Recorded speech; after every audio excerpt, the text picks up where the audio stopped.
meu nome é Jean de Oliveira, eu trabalho como psicólogo clínico, mas hoje a gente vai estudar filosofia. Nas últimas 4 aulas, nós tentamos apresentar a filosofia não como uma estratégia de falar bonito, né, e deixar as pessoas emocionadas, mas como uma construção de sistemas de pensamento.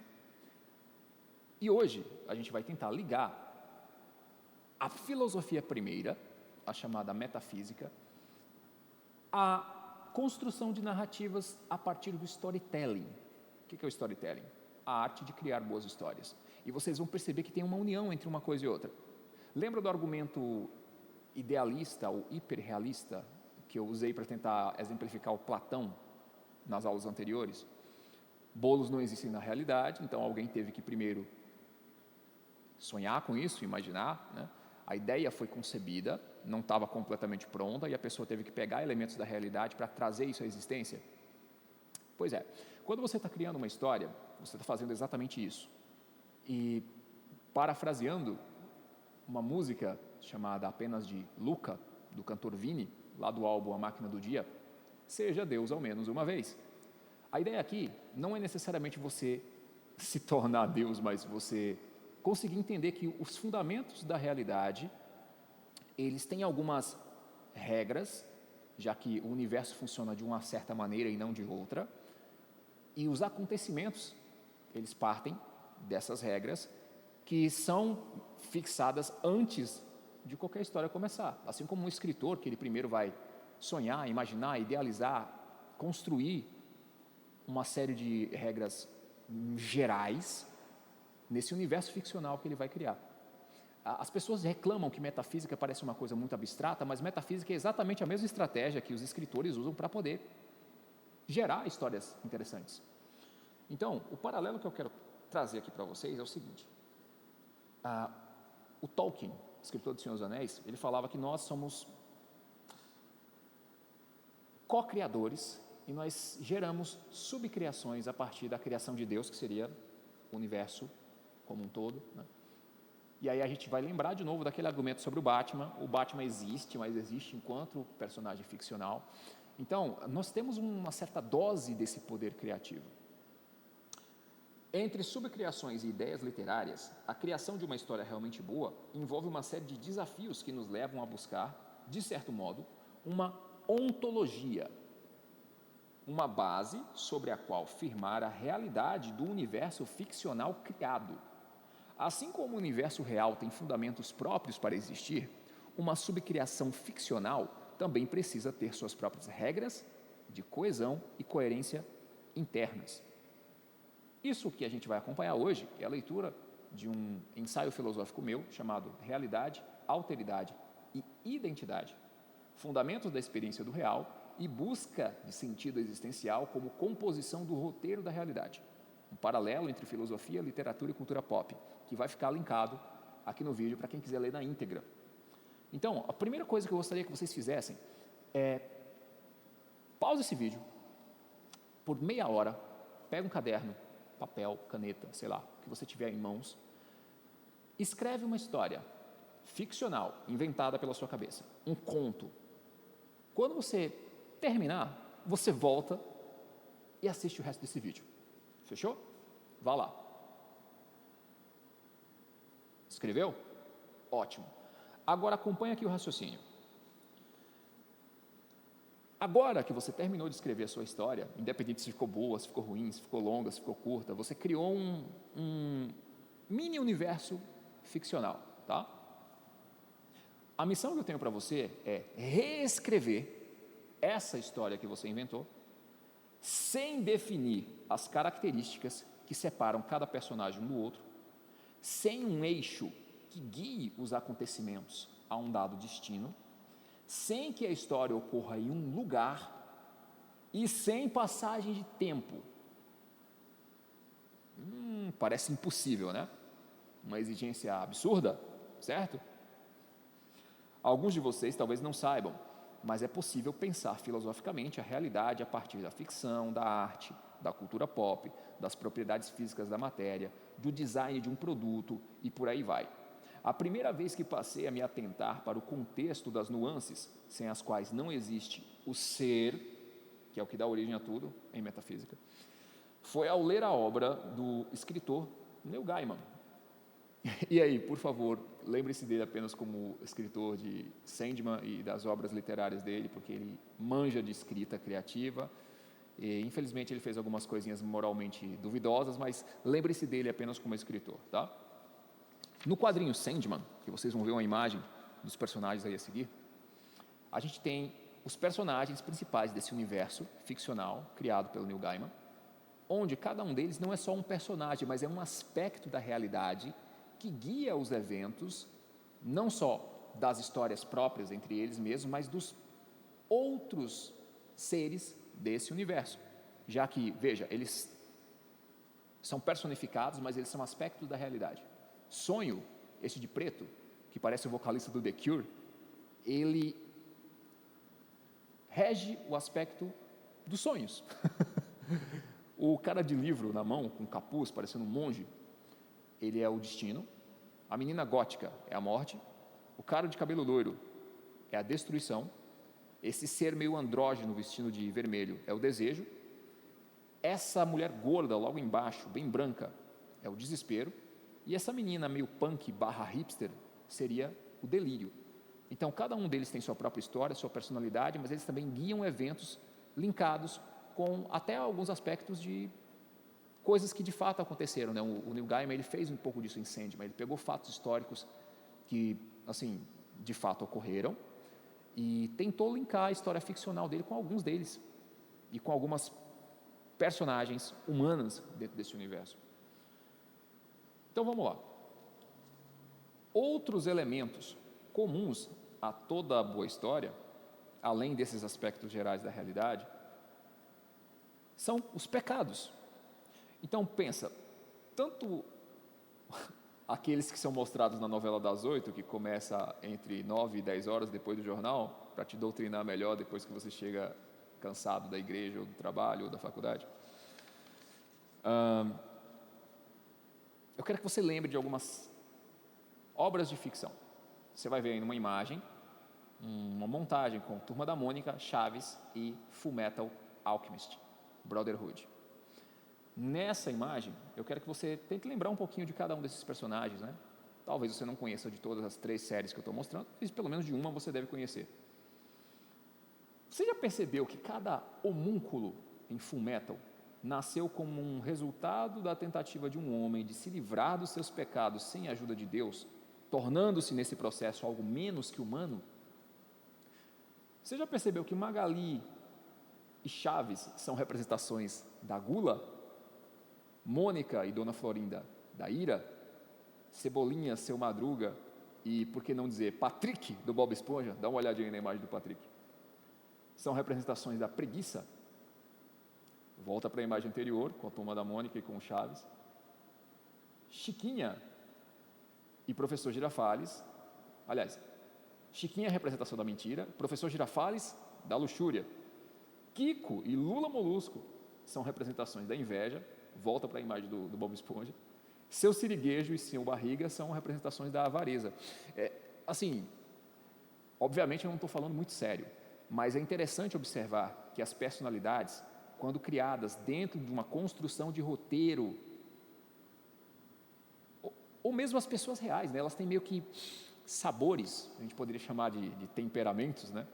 E as características que a gente tem, as nossas idiosincrasias, quando elas são exacerbadas, elas se tornam os 7 pecados capitais. Outra constante presente tanto nas histórias fictícias quanto na realidade é a relação de figura-fundo, tão estudada pela psicologia da Gestalt. Vai ter uma imagem de Gestalt aí, só para vocês lembrarem mais ou menos do que se trata. E nós vamos reduzir, por uma questão de tempo, a questão da Gestalt a um axioma. Diferente daquilo que simplesmente é, tudo aquilo que existe e acontece em um lugar. Esse é nosso axioma. Repetindo, diferente daquilo que simplesmente é, tudo aquilo que existe e acontece em algum lugar. Histórias sem lugar tendem a ser descrições vagas de estados etéreos internos, ideias ou sentimentos que mesmo psicólogos só conseguem pesar a importância quando o paciente passa a descrever o contexto com o instante de tempo em que as coisas aconteceram, posicionando essas ideias e sentimentos num lugar que pode ser cheio de pessoas, pode ser vazio de pessoas ou pode estar cheio de pessoas vazias, com os quais esse paciente se relaciona. Por que eu coloquei isso nesse trecho do meu ensaio?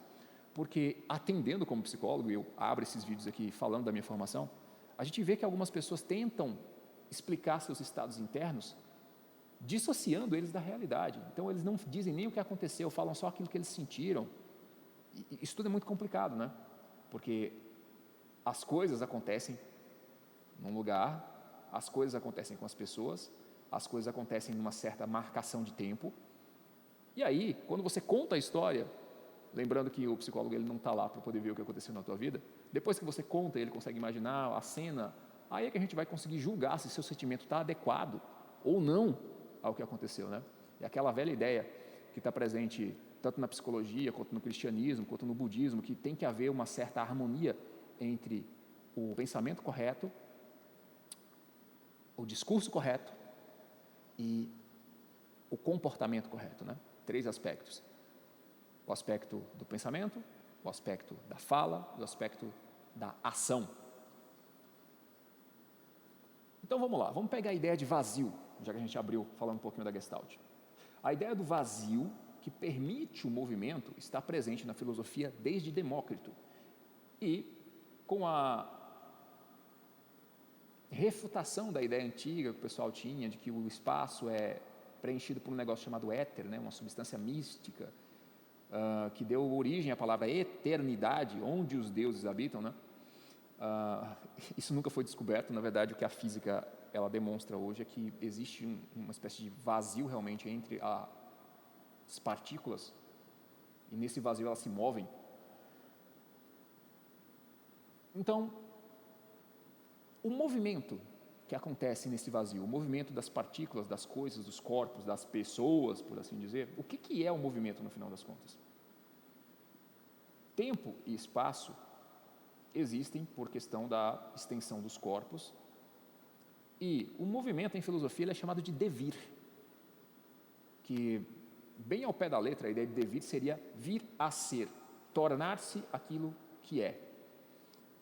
Inclusive tem uma música bem interessante dos Engenheiros do Havaí, dedicada, eu acredito que em homenagem a Heráclito, o Obscuro, na canção Duas Noites do Deserto, em que tem a frase: hoje eu sei, só a mudança é permanente.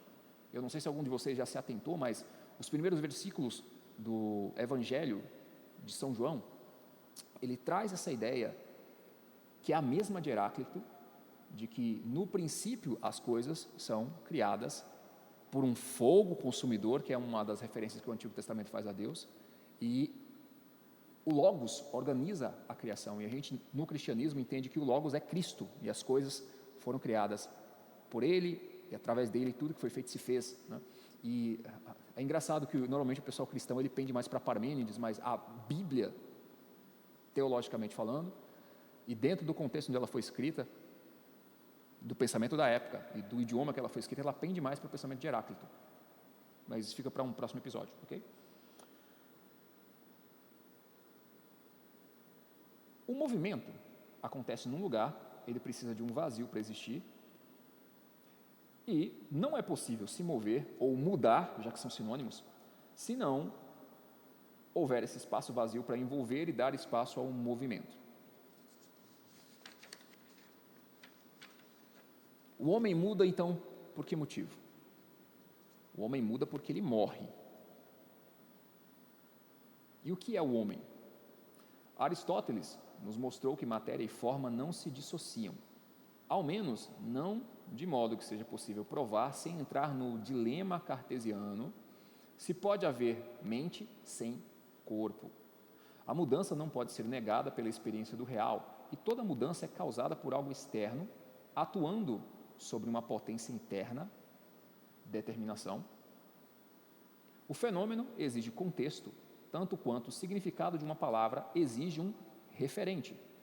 Toda matéria possui forma, e a forma muda conforme uma ação eficiente sobre a mesma.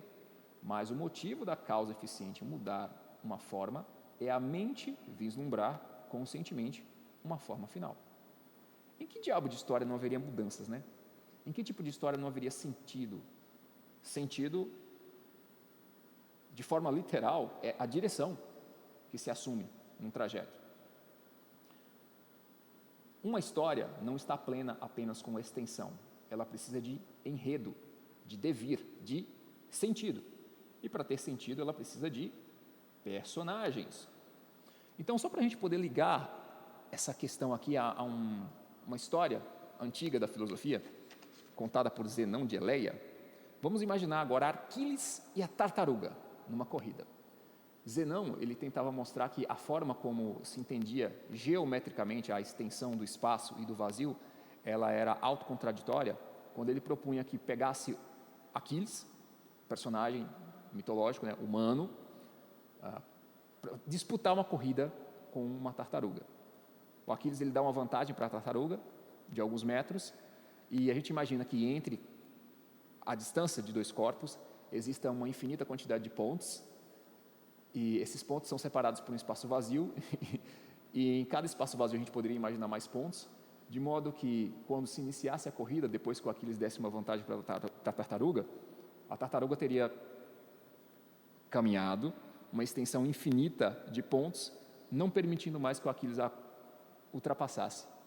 Era essa a forma que o Zenão de Eleia tentava demonstrar que a ideia de movimento ela é absurda, pelo menos na maneira geométrica como era explicada entre os seus contemporâneos da Grécia. Mas isso não muda o fato de que o movimento ele acontece dentro de um espaço vazio.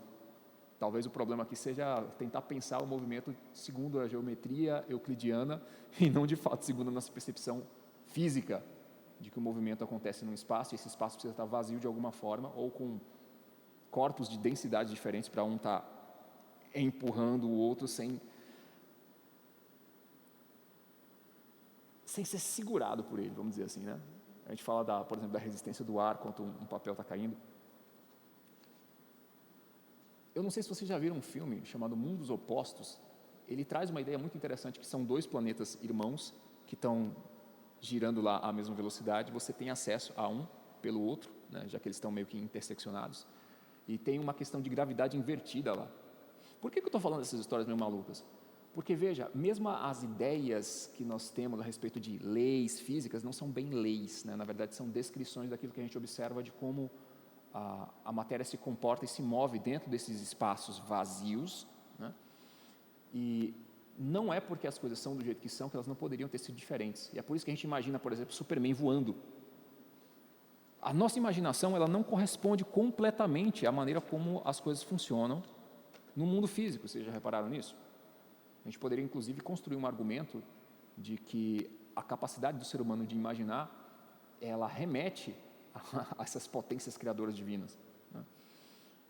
O que nos leva à questão, então, como é que a realidade é captada pela mente, seja ela qual realidade for. Se você é um idealista, um hiperrealista, um materialista, isso não vai importar muito. Eu só quero que você observe que dentro da construção de narrativas, do mesmo jeito que o mundo precisa de certas regras pré-determinadas para funcionar, quando você está criando uma história, você também precisa disso. Faz parte do storytelling você ter mais ou menos uma noção do que tipo de universo esses personagens estão e como as coisas se comportam nesse universo. Então, a minha resposta para essa questão de como nossa mente experiencia a realidade, eu escolhi 3 conceitos essenciais da experiência da mente que existe e se relaciona de forma fenomenológica com uma exterioridade. Esses 3 conceitos são o título desse artigo: realidade, alteridade e identidade. Veja essa imagem de uma menina sentada numa estrada, olhando para o céu, vendo uma imagem do espaço. O que é a exterioridade dentro do universo real? A exterioridade é a percepção de que algo existe além de mim, fora de mim. Inclusive, realidade e exterioridade são sinônimos. A gente só consegue pressupor que uma coisa é real porque existe fora de nós. Eu não sei se vocês já perceberam isso.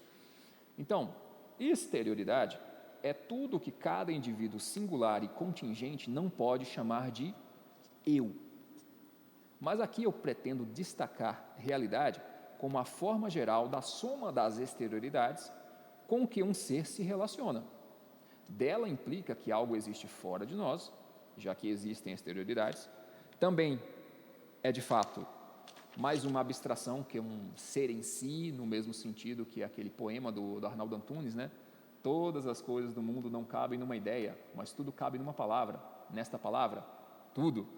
Para quem lembra de Castelo Rá-Tim-Bum, isso aí deve estar bem fresquinho na memória. A realidade de conceitos universais, em paralelo com o que chamamos de realidade, até pode ser posta em termos teológicos, como nos dizeres bíblicos de que o Verbo era Deus e o Verbo estava com Deus, lá no Evangelho de João, capítulo 1, versículo 1. Ou na formulação escolhida pelo psicólogo canadense Jordan Peterson, né? O discurso verdadeiro cria a realidade. E não estamos falando do nosso discurso, tá? Mas do Logos, da palavra que cria e é isenta de erros, que descreve e define a realidade de cada exterioridade, ao dar a real ontologia de cada coisa como linhas de programação eternas, o código-fonte da realidade, no qual vivemos, nos movemos e existimos. A exterioridade dá substância ao que chamamos de realidade. As diferenças de visão sobre a realidade são, de fato, divergências de cosmovisão, mas as divergências de cosmovisão são divergências de definições cujas premissas sobrevivem mais pela forma de ver as exterioridades, baseada em definições basais e descrições aprendidas ou apreendidas, do que pela experiência do real, que é comum, né? Lembra da palavra universal, que contempla todas as coisas, o conjunto de todas as coisas? E envolve a combinação funcional entre realidade, alteridade e identidade que cada ser organiza, partindo daquilo que lhe é comum em tudo, segundo sua própria experiência, mesmo porque não cabe a nenhuma mente, quer seja animal, humana, artificial ou de qualquer outra categoria desconhecida possível, não cabe a nenhuma dessas mentes engolir a Deus, tal qual o homúnculo principal tentou engolir a Deus no finalzinho lá do anime Fullmetal Alchemist Brotherhood, né? Não é possível engolir a Deus, porque Ele é o motor que formou e sustenta toda a exterioridade. Da exterioridade, que nunca pode ser chamada de eu, surgem a alteridade e a identidade, unidos e opostos como masculino e feminino, trevas e luz, vida e morte, yin e yang, que formam a nossa identidade, de que existimos a partir do contraste entre o eu e essa exterioridade, que pode ser um outro além de mim. Daí vem a ideia de alteridade. A outra pessoa que não sou eu. Veja essa imagem, que também é uma das imagens clássicas de quando a gente estuda Gestalt e psicologia, que ela parece um copo na parte escura, e a parte clara, ela remete a dois rostos olhando um para o outro de frente. Essa imagem, eu achei que ela cabia bem aqui no significado de alteridade, né? Dois que se olham, dois iguais e opostos, o eu e o outro. A alteridade é a visão de um eu ante um outro eu. É a fonte dos relacionamentos. Quando os recursos da exterioridade nos levam a disputas e conflitos, age como a força que repele tanto os seres sencientes quanto conscientes uns dos outros. Na ausência de disputa, também a alteridade age como um fator de desequilíbrio ao reforçar as diferenças de proporção entre os seres por intermédio da matéria, mas também da diferença de sua índole interna ou sua potência. Daí se segue que a alteridade perpassa a matéria, mas não é puramente material. A mesma conclusão pode ser tirada da identidade. Em que tipo de história não teríamos distinção entre personagens, nem conflito de interesses, afinal de contas? Sejamos justos, uma história sem conflitos pode até ser possível, mas nunca sem distinção. Ou a distinção é eterna e a priori, ou é design. Então a gente volta para o problema da causalidade, do sentido e de Deus. O que existe, incluso o eu, interage com algo que não é totalmente conhecido, mas ao qual é possível saber o suficiente, as exterioridades, ou como está escrito em 1 Coríntios capítulo 13, versículos 12 e 13, porque agora vemos como um espelho, mas um dia veremos face a face. E aqui eu quero trazer até uma história familiar, né? Na minha família, houve um primo que teve 2 filhos gêmeos, idênticos, univitelinos, e quando eles eram pequenos, logo depois eles aprenderem a andar, a falar, eles olhavam um para o outro e diziam, a gente é um só. É o tipo de coisa que você não pode cometer no storytelling, você precisa demarcar uma diferença muito clara entre quem é quem nos personagens. Inclusive, é essa questão da diferença que faz com que algumas histórias, algumas novelas que talvez você tenha assistido, brinquem muito com aquela ideia de gêmeo bom, gêmeo mau, sabe? Porque precisa ter alguma diferença bem gritante para você ver duas pessoas que aparentemente são a mesma, e às vezes são, né? Porque às vezes o ator, a atriz está representando dois personagens. Tem que ter alguma coisa para diferenciá-los, né? Tem que ter um conflito de interesses a partir dessa identidade distinta que cada um carrega. E a percepção dessa diferença se dá justamente quando você contrapõe esse eu primário com esse outro eu. Então, a alteridade e a identidade são coisas diferentes, mas elas existem numa espécie de simbiose. Então, como foi possível, pelo menos eu acho que foi possível, demonstrar ou ilustrar a partir de fontes não necessariamente acadêmicas, a partir da cultura pop e da literatura, é possível concluir que, tanto na criação de roteiros, quanto na metafísica de Aristóteles, e aqui eu quero citar mais um pensador, né, que é o Anselmo da Cantuária, tal qual o Anselmo da Cantuária, a gente percebe que em qualquer história, seja ela real ou fictícia, qualquer história que se escreva, existe um Deus oculto no vazio, porque é necessário que antes da história começar, as regras pelas quais essa história vai se desenrolar tenham sido determinadas a priori. O que é metafísica? Metafísica são as regras pelas quais o universo funciona e se move com seus seres, com seus entes, a maneira como as mentes se comportam nesse universo, que elas se diferenciam, os conflitos de interesse. Então, essa base que a gente usa para poder descrever um universo ficcional e montar a história dos personagens, ela é extraída da nossa experiência da realidade. Quem determinou que as coisas sejam do jeito que são e não de outro jeito? Fica aqui a pergunta para vocês. Recentemente eu tive inclusive uma conversa com um colega a respeito de, mas e se o universo for cíclico, né? Se as coisas ficarem só indo e vindo, se repetindo, etc. e tal. Eu dei um exemplo que a gente tira da informática. Você pode criar loopings em aplicativos, em sons. Alguns anos atrás, quando a gente jogava Guitar Hero, eu estava na faculdade, na casa de alguns colegas, um deles mencionou, olha, você está percebendo que o som da multidão aí, ele parece que não tem começo, não tem fim. Eles conseguiram ligar os dois pontos e fica rodando, rodando, rodando infinitamente enquanto o jogo estiver aí parado, na pause. Então, mesmo que o universo funcionasse em looping, com essa aparência de eterno, ele não descartaria alguém ter criado as regras do jeito que elas funcionam de fora e ter dado o start nesse looping que por dentro parece que é circular, que é eterno, mas não necessariamente. Quando a gente falou do ensaio de religiogênese, a gente mencionou que algumas religiões elas acreditam que o universo é eterno, né, que não tem nem uma entidade criadora, mas mesmo nesse tipo de universo, a partir desse exemplo que a gente traz da informática, a gente poderia pensar que mesmo num universo assim, a gente ainda poderia imaginar um criador. Por isso que eu citei Anselmo da Cantuária. As mesmas regras pelas quais a gente compõe histórias no storytelling são as descritas na metafísica de Aristóteles. É isso que eu queria tentar demonstrar aqui para vocês através desse ensaio. Eu acho que o texto ele fica mais interessante de ser entendido quando você lê ele com calma e quando você conhece os termos da filosofia, mas o que eu quero que vocês guardem aqui é o seguinte: toda a história acontece em um lugar, durante um determinado tempo, tem uma relação de figura-fundo do cenário do personagem, tem as pessoas, essas pessoas são diferentes entre si, essas pessoas têm objetivos diferentes, esses objetivos diferentes geram conflitos que têm que ser resolvidos ao longo da narrativa.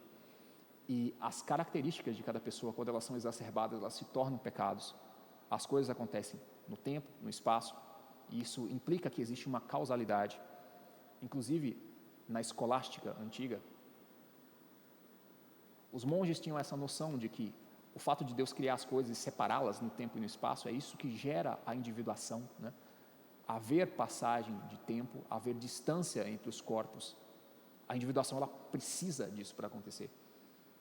Parece abstrato para alguns, parece óbvio para outros, e deve ser estranho para a maioria das pessoas, porque, como eu disse, na minha experiência clínica, muitos pacientes eles não conseguem descrever aquilo que aconteceu como uma história ordenada, eles falam apenas daquilo que eles sentem.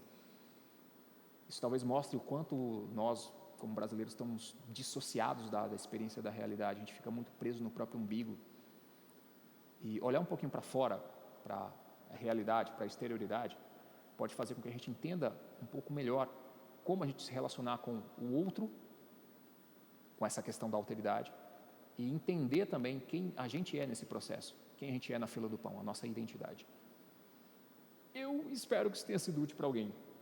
Então, a gente se vê no próximo encontro e até a próxima. Valeu!